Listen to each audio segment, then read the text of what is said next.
Hello, good evening, everybody. Okay, so I once again welcome all of you in today's current affairs. Okay, so the current affairs which I am going to discuss today are 24th of December 2025. Okay, and in this today's news analysis, I will be bringing you some articles from the Hindu, which are very much important for your prelims, mains, and other examination, and for general purposes also. Okay, now in the Viksit Bharat Guarantee for Rozgar Ajivika Mission Gramin, VBG Ramji, which replaces Manrega, today I find that this might be the last article of another rebuttal to the criticism. The other day I told you some criticism. Today, Shivraj Singh Chauhan has written one wonderful article which also gives some insights that not only criticism, you should also focus on the positive aspects of the scheme. Okay, that is the first thing.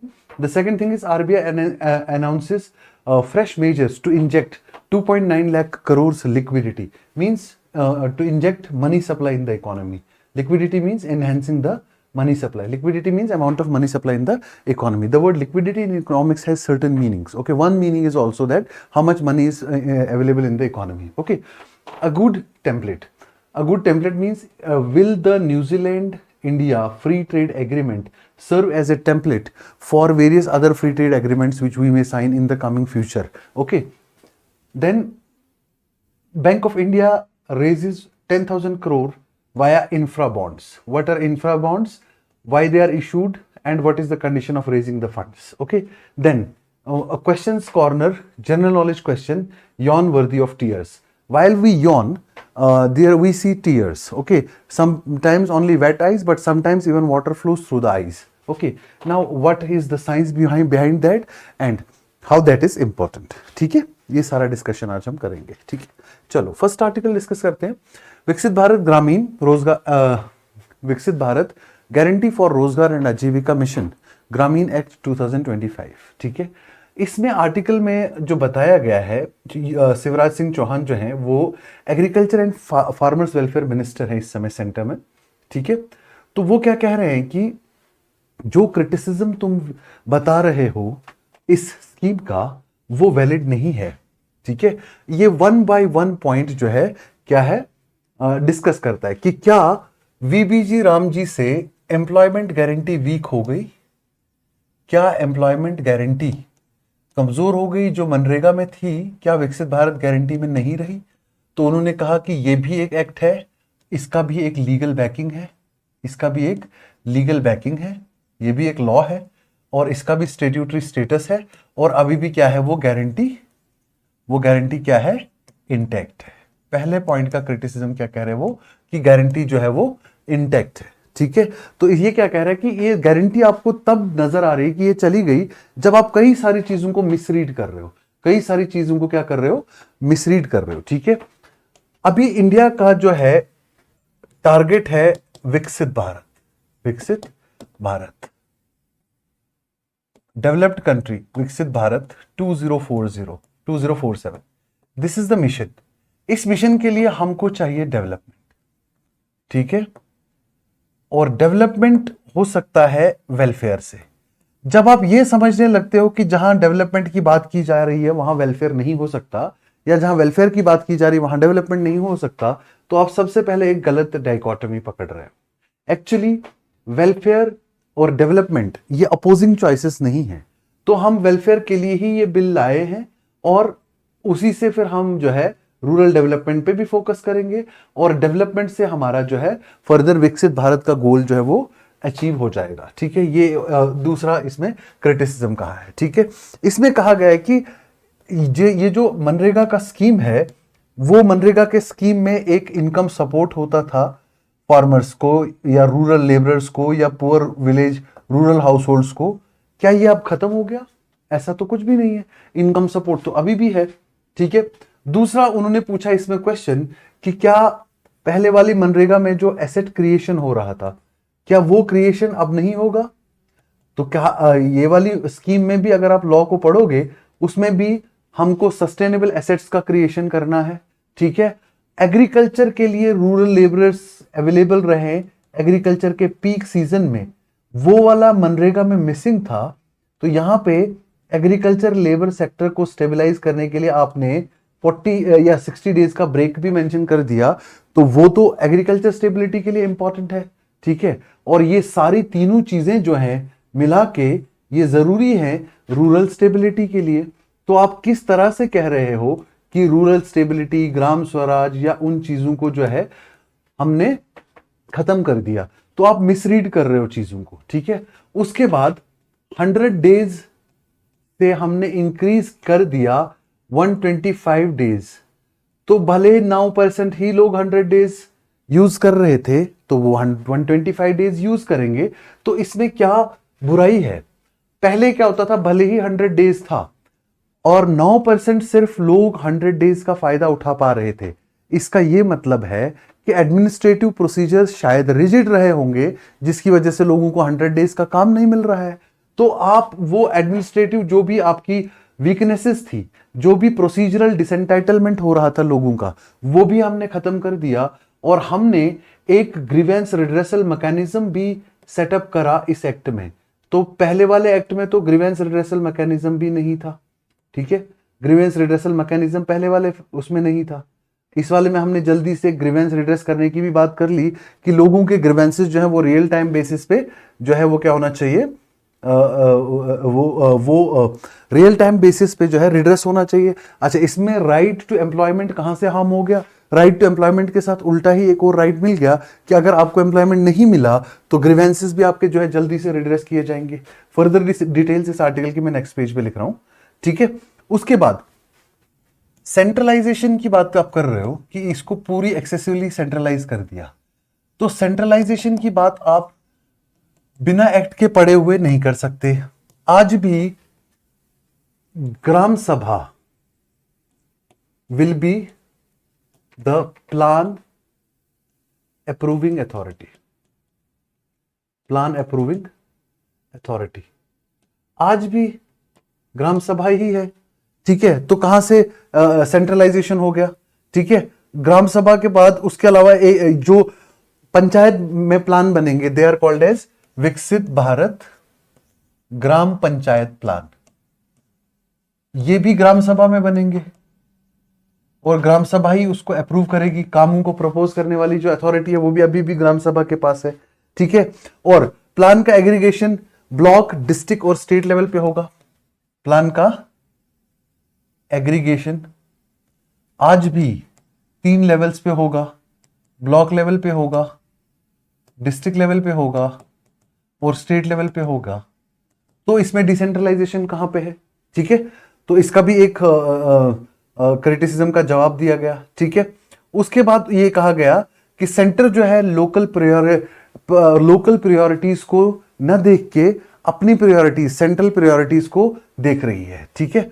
तो आप ये नहीं देख रहे कि decision making authority अभी भी local body है, अभी भी डिसीजन मेकिंग अथॉरिटी कौन है, लोकल बॉडी है।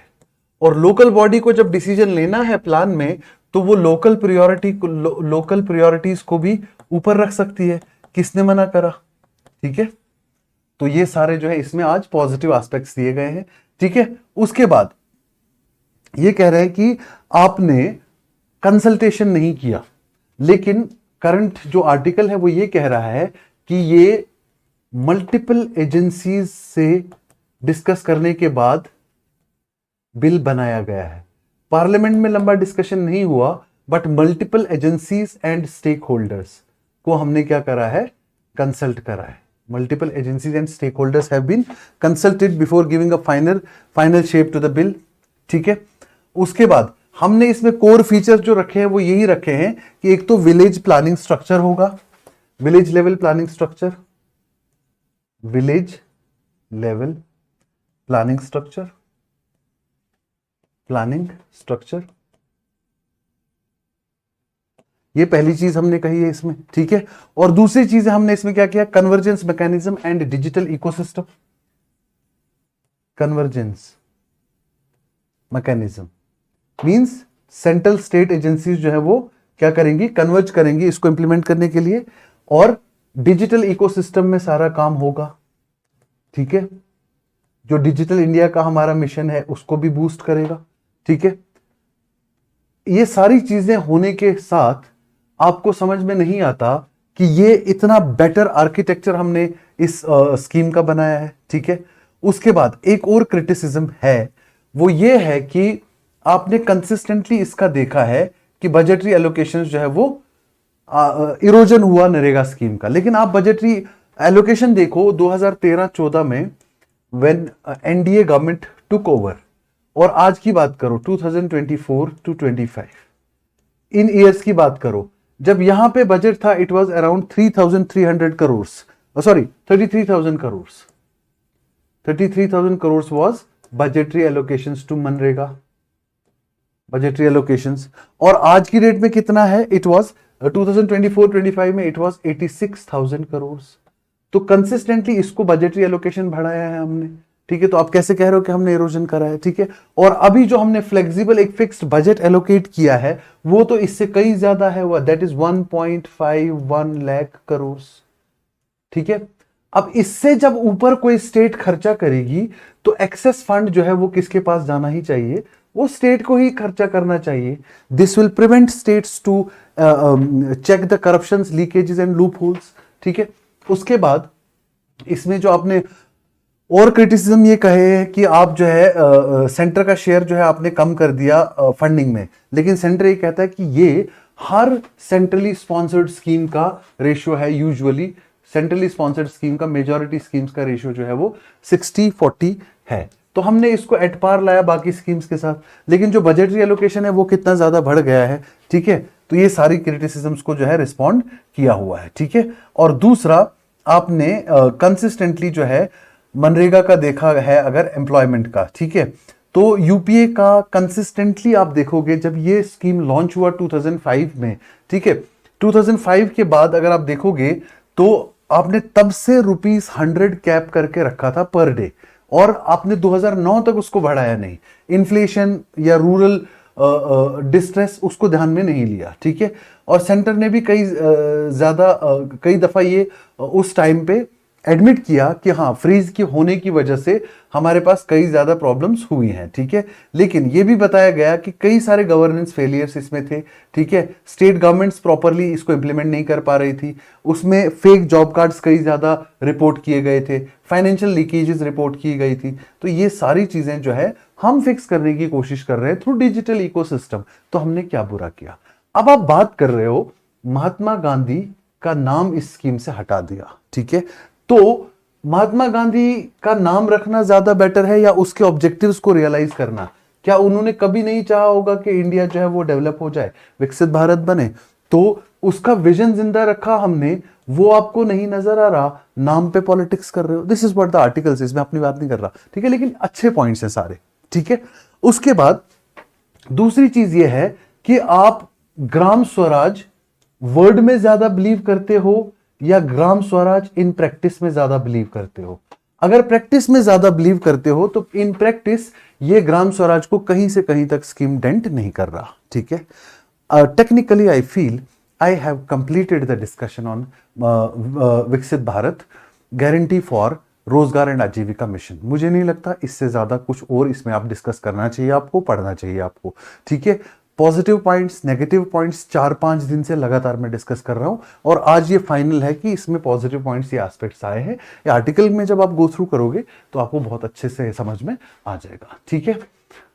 अगला आर्टिकल जो है वो ये है कि क्या इंडिया और न्यूजीलैंड का जो फ्री ट्रेड एग्रीमेंट है, क्या वो एक अच्छा टेम्पलेट है किसके लिए, पूरी वर्ल्ड लेवल पे हमारी कंट्री के लिए। तो अभी मैंने आपको बता दिया कि हमने अभी टॉक्स कंप्लीट किए हैं, किसके ऊपर, talks are complete, talks completed on India New Zealand free trade agreement. इसके अलावा 5,000 वर्क वीजास न्यूजीलैंड देगा हमारे वर्कर्स को पर एनम, ठीक है। इसके अलावा हमारा स्लाइटली $2 बिलियन प्लस ट्रेड है अभी हमारा किसके साथ, न्यूजीलैंड के साथ, ठीक है। लेकिन हमने अगले 5 साल में इसको $5 बिलियन तक बनाने की कोशिश की गई, ठीक है। उसके बाद हमने एक्सपोर्ट एंड इंपोर्ट फैसिलिटेशन की बात की, एक्सपोर्ट और इंपोर्ट फैसिलिटेशन की बात की, ठीक है। लेकिन हमने इंपोर्ट में फिर भी क्या करा, प्रोटेक्शनिज्म प्ले किया। कैसे? हमने उन चीजों का इंपोर्ट रिस्ट्रिक्ट लिबरलाइज नहीं किया जो हमारी कंट्री में ऑलरेडी प्रोडक्शन हो रहा है। क्यों? उसकी वजह से हो सकता है जो इंपोर्टेड प्रोडक्ट हो वो चीपर हो और हमारा डोमेस्टिक फार्मर डिस्ट्रेस सेल करने के लिए मजबूर हो जाए। तो प्रोटेक्शन कैसा किया हमने? हमने लिबरलाइज नहीं किया उसको, हमने रिस्ट्रिक्शंस नहीं हटाई, हमने उसके ऊपर से कैपिंग नहीं हटाई, हमने उसके ऊपर से जो टैरिफ्स है वो नहीं हटाए, ठीक है। ये सारी चीजें जो है, तो इससे पता चला कि हमने बहुत ही स्ट्रेटेजिकल एक डील अभी साइन किया है। हालांकि न्यूजीलैंड के पार्लियामेंट को अभी ये अप्रूव करना है और मोस्ट लाइकली ये है कि न्यूजीलैंड का पार्लियामेंट भी इसको अप्रूव कर देगा। समझ रहे मेरी बात को? ठीक है। तो इससे पता चला कि हमने काफी सारी चीजें जो है वो सीखी है, हमने जो काफी सारी चीजें सीखी है। ये हमने अपने जो ये एग्रीमेंट जो है न्यूजीलैंड के साथ इंडिया का, ये जो है ये बेसिकली किस चीज से है? अच्छा, एक और कमिटमेंट में है हमारी इसमें कि न्यूजीलैंड जो है वो अगले 15 साल के अंदर इंडिया के अंदर $20 बिलियन का इन्वेस्टमेंट इंश्योर करेगा इन नेक्स्ट 50 ईयर्स। सो हमने इन्वेस्टमेंट भी करना है, हमने मोबिलिटी ऑफ लेबर फोर्स भी करना है, हमने एक्सपोर्ट इंपोर्ट प्रमोशन भी करना है, उसमें हमें डोमेस्टिक प्रोड्यूसर्स को हमने प्रोटेक्शन भी करना है। ये सारा चीज जो है बहुत ही स्ट्रेटेजिकली एक टेकन मूव है, जिसमें हमने ये बताया कि हमने एक जो हमारे पास जो अमेरिका के इस समय टैरिफ्स हैं 50%, उससे कम से कम हमें ये लेसन मिला कि over reliance on one partner is dangerous for the economy.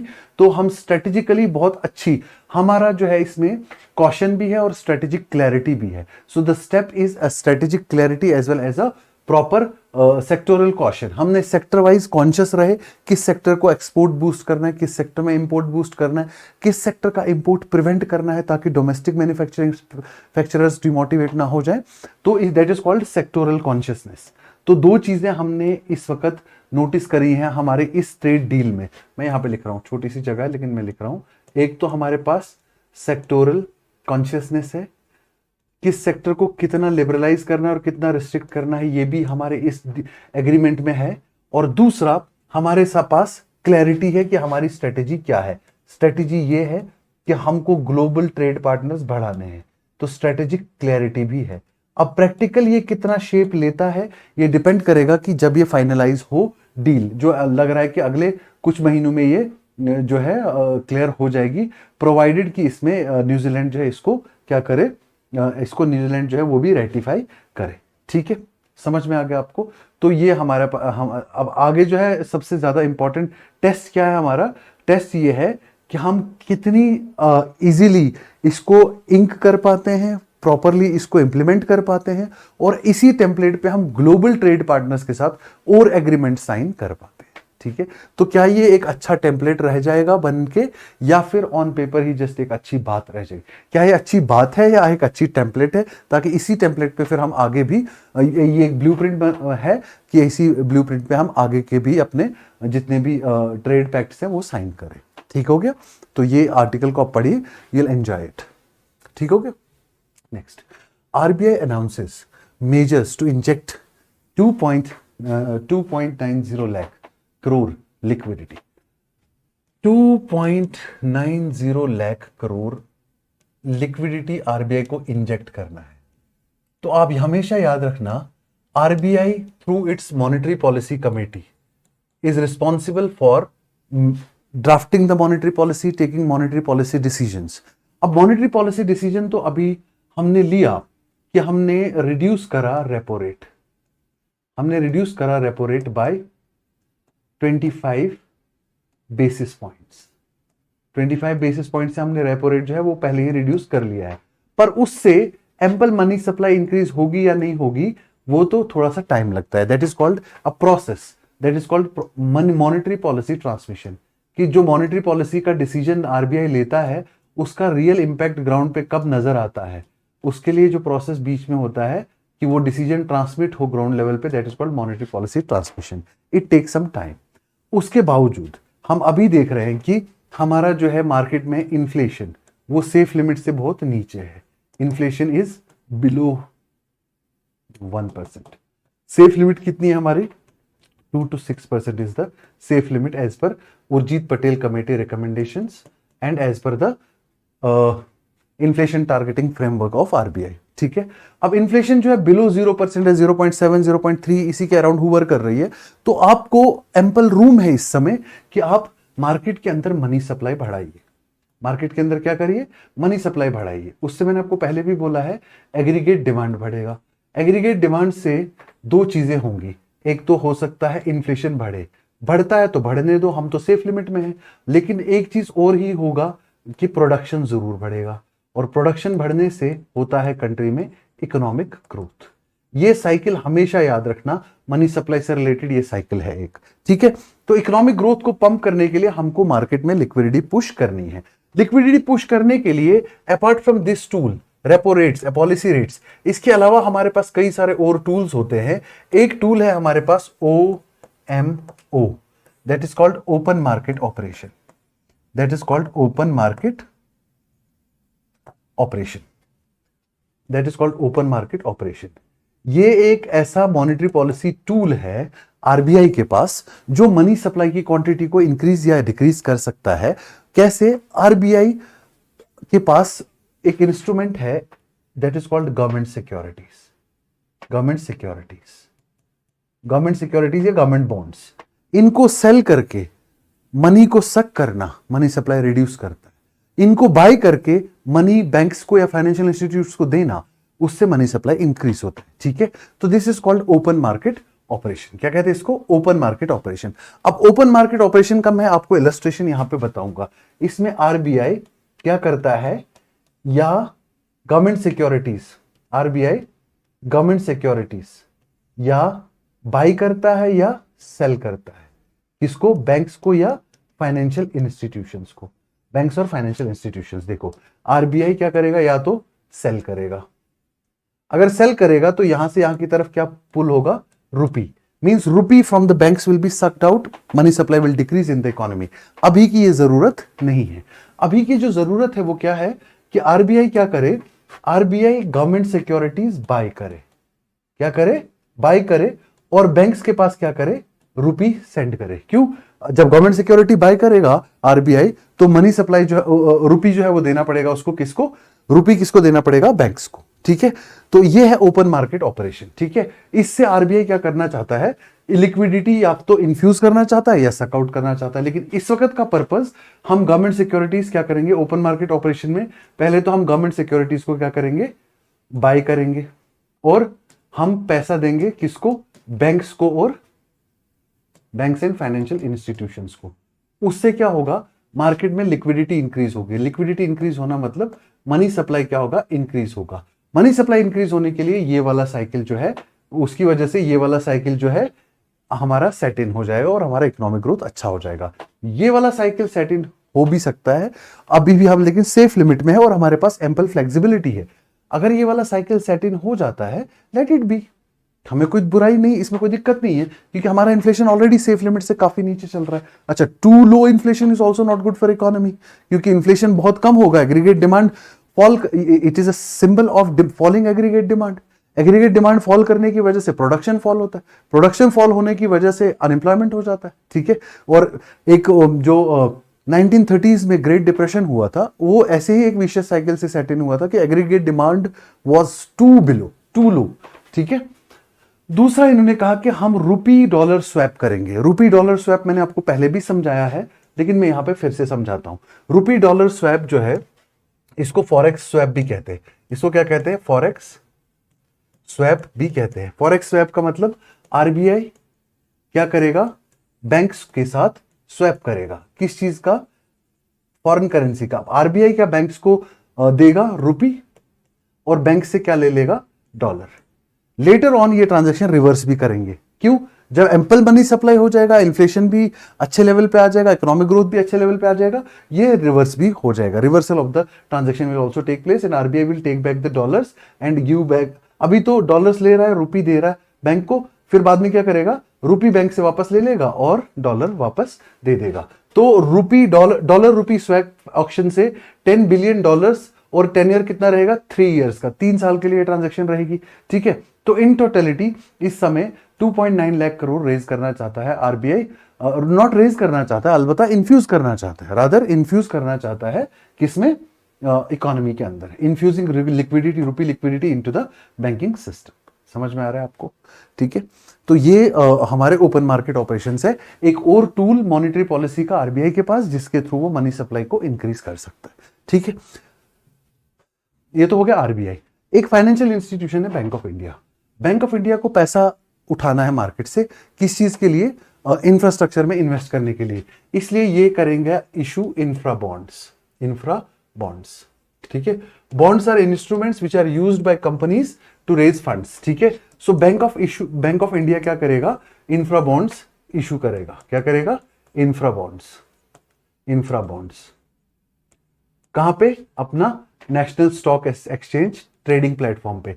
यहां पे क्या करेंगे, buyers will buy the infra bonds and buyers will pay money to bank of India, ठीक है।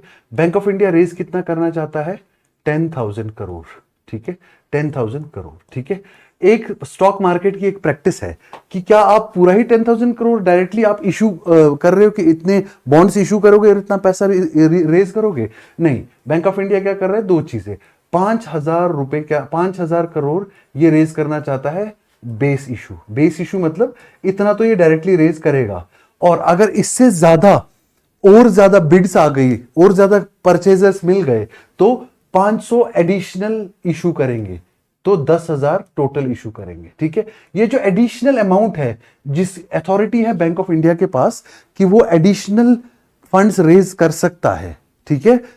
जितना उसने बोल दिया कि हमको इतना रेज करना है, लेकिन हम एक ऑप्शन रखते हैं कि अगर ज्यादा सब्सक्राइबर्स आ गए तो हम एक्स्ट्रा भी रेज कर सकते हैं। That is called as green shoe option. Please remember this. Sometimes the question is that green shoe option term is in news. What does it means? Or green shoe option related to stock market, the term means what? ठीक है, इस term का मतलब क्या है कि जो bond issuer है, बॉन्ड इशू कर रहा है फंड्स रेज करने के लिए, अगर उसने इशू कर दिया बॉन्ड, अब अगर उसने कहा कि हम एक इशू करना चाहते हैं, हम 300 करोड़ जो है वो फंड रेज करना चाहते हैं, लेकिन उसने देखा डिमांड ज्यादा है उसके शेयर्स की या उसके बॉन्ड्स की और ज्यादा लोग सब्सक्राइब करना चाहते हैं, तो इन केस ऑफ कंपनी इनका तो कोई फिक्स लिमिट नहीं है, ये कितना भी और एक्सेस इशू कर सकते हैं ग्रीन इशू ऑप्शन में। लेकिन अगर IPO, initial public offer, when A company floats its share for the first time for sale, that is called initial public offer. Initial public offer में एक कंपनी के पास सिर्फ इतना राइट होता है कि वो 15% एक्सेस में भी शेयर्स जो है वो सेल कर सकती है under the green shoe option, ठीक है। तो इन्होंने जब बॉन्ड्स इशू करने के लिए बिड के लिए इनविटेशन दिया तो 83 बिड्स आ गई इनके पास, जो 15,305 करोड़ की थी। बैंक ने 37 बिड्स एक्सेप्ट कर ली 10,000 करोड़ की। अब ये वाला जो फंड है कहाँ यूज होगा, लॉन्ग टर्म प्रोजेक्ट जो है इंफ्रास्ट्रक्चर के, उनको जो है क्या करेंगे, उनमें ये इन्वेस्ट करेंगे। अच्छा, इंटरेस्ट रेट कितना, 7.23% प्रीमियम, 7.23% इंटरेस्ट रेट पे इन्होंने ये बॉन्ड्स इशू कर रही है। मतलब जो बंदा ये बॉन्ड परचेज करेगा, मैच्योरिटी तक अपने पास रखेगा, फिर बॉन्ड रिफंड करेगा और उसका पैसा वापस लेगा और 7.23% उस पर इंटरेस्ट भी आएगा, ठीक है। तो ये फंड जो है ये लॉन्ग टर्म बॉन्ड्स के थ्रू रेज किया गया और इंफ्रास्ट्रक्चर प्रोजेक्ट्स के लिए यूज किया जाएगा, जैसे कि अफोर्डेबल हाउसिंग में या फिर आरबीआई के। अच्छा, एक क्वेश्चन ये भी आता है कि इंफ्रा बॉन्ड्स जो है इनके ऊपर जो अमाउंट है वो टैक्सेबल है या नहीं है। इट विल डिपेंड कि वो बॉन्ड किस सेक्टर में यूज हो रहा है। जैसे ये अफोर्डेबल हाउसिंग स्कीम में यूज होंगे तो इसके ऊपर जो यील्ड होगा वो टैक्सेबल नहीं होगा, लेकिन overall there are also some infrastructure taxable infrastructure bonds. समझ में आ गया आपको? So this is all you need to understand, this is all you need to understand, ठीक है। अब लास्ट आर्टिकल, हम जो यौन करते हैं उस टाइम पे हमारी आंखों में आंसू क्यों आते हैं, ठीक है, या आंखों में पानी क्यों आता है, ठीक है। मैंने आपको पहले भी बताया कि हमारा जो आंखों के अपर पार्ट है उसमें lacrimal system comprising of lacrimal glands is responsible for releasing the tears in eyes, aqueous layer of the tear. अब ये जो टीयर है आप इसको सिर्फ पानी समझते हो, लेकिन इसकी 3 लेयर्स होती हैं। One is called as the aqueous layer, oily layer, aqueous layer, oily layer and the mucus layer, mucus layer. ठीक है, अब इसमें जब हम यॉन करते हैं, ठीक है, यॉन कब करते हैं हम, जब हम हमारे मसल्स फैटिग्ड फील करते हैं, हम ओवरऑल फैटिग्ड फील करते हैं। तो यॉन की वजह से क्या होता है, सबसे पहले हमारे मसल्स जो है वो रिलैक्स हो जाते हैं, ठीक है, और जो हमारे लैक्रिमल ग्लैंड्स है उन पे प्रेशर पड़ता है और वहां से वाटर भी रिलीज होता है। ठीक है, यॉन से फेशियल मसल्स जो होते हैं वो क्या हो जाते हैं, स्ट्रेच हो जाते हैं, और उसकी वजह से लैक्रिमल ग्लैंड्स के ऊपर प्रेशर पड़ता है, उसमें से एक्वस लेयर जो है वो, ये वाला एक्वस लेयर ऑफ टीयर्स जो है वो रिलीज होते हैं। ठीक है, अब ये ब्रीफली जब मसल्स जो है ये क्या करते हैं, जब ये मसल्स हमारे स्ट्रेच होते हैं तो टीयर डक्ट्स को थोड़ी देर के लिए क्या कर देते हैं, ब्लॉक कर देते हैं। ठीक है, एक्वस लेयर तो निकल आती है लेकिन टीयर्स जो है वो corner of the eyes inside our nose tips, ठीक है, वहां पे आके इकट्ठे हो जाते हैं, लेकिन जैसे मसल्स रिलैक्स होते हैं तो वो टीयर्स जो है वो ड्रॉप भी कर जाते हैं। ठीक है, इसके कई बेनिफिट्स हैं। बेनिफिट्स ये हैं कि हमारे को फ्रेशनेस के एक तो फ्रेशनेस फील कराती है। ठीक है, दूसरा, कभी हम एयर ट्रेवल करते हैं तो प्रेशर डिफरेंसेस की वजह से हमारा जो ये एयर पैसेजेस है ब्लॉक हो जाते हैं। ठीक है, जब यॉन करते हैं तो ये एयर पैसेजेस को भी ओपन कर देता है। ठीक है, yawning relieves the discomfort in the air during rapid altitude changes in airplanes. Okay, तो इससे ट्यूब्स ऑफ एयर जो है वो भी ओपन होती है। ये जस्ट जनरल नॉलेज के लिए है। ठीक है, साइंटिस्ट ने ये कहा कि यॉनिंग से जो है कूलिंग ऑफ ब्रेन भी होता है। Yawning causes brain to cooling of brain. अब हमारे टाइम पे क्या होता था कि क्लास में यॉन करे तो टीचर एकदम ऐसा गुस्सा करते थे कि तुम लोग सोए नहीं हो, तुम लोग रात में आराम नहीं किए हो, get lost out of the class, जाओ मुंह धोकर आओ। आज की डेट में एटलीस्ट मेरी क्लास में अगर कोई यॉन कर रहा है विद प्रॉपर एटिकेट्स, यॉन करने के क्या एटिकेट्स है, at least you must cover your mouth. ठीक है, तो यॉन कर रहा है अगर कोई विद प्रॉपर एटिकेट्स तो आई डोंट माइंड दैट। क्यों? क्योंकि मुझे पता है ये एक बायोलॉजिकल फिनोमेना है और इससे जो है दिमाग की ठंडक भी आती है, बॉडी फेशियल मसल्स में रिलैक्सेशन भी आता है, और अगर आपके एयर ट्यूब्स ब्लॉक हुए होते हैं तो वो भी रिलीज हो जाते हैं। समझ में आ गया आपको? This is just general knowledge, और थोड़ा सा फिर से वो रिवीजन ऑफ लैक्रिमल सिस्टम जो रिस्पॉन्सिबल है, तो कभी प्रीलिम्स में, कभी इंटरव्यू में, और कभी जनरल नॉलेज में कहीं पे बात करने के लिए ये सारी चीजें इंपॉर्टेंट होती है। ठीक है, आज के करंट अफेयर्स में सिर्फ इतना। Thank you so much for joining me. फिर मुलाकात होती है कल और कुछ करंट अफेयर्स के साथ। ठीक है, थैंक यू।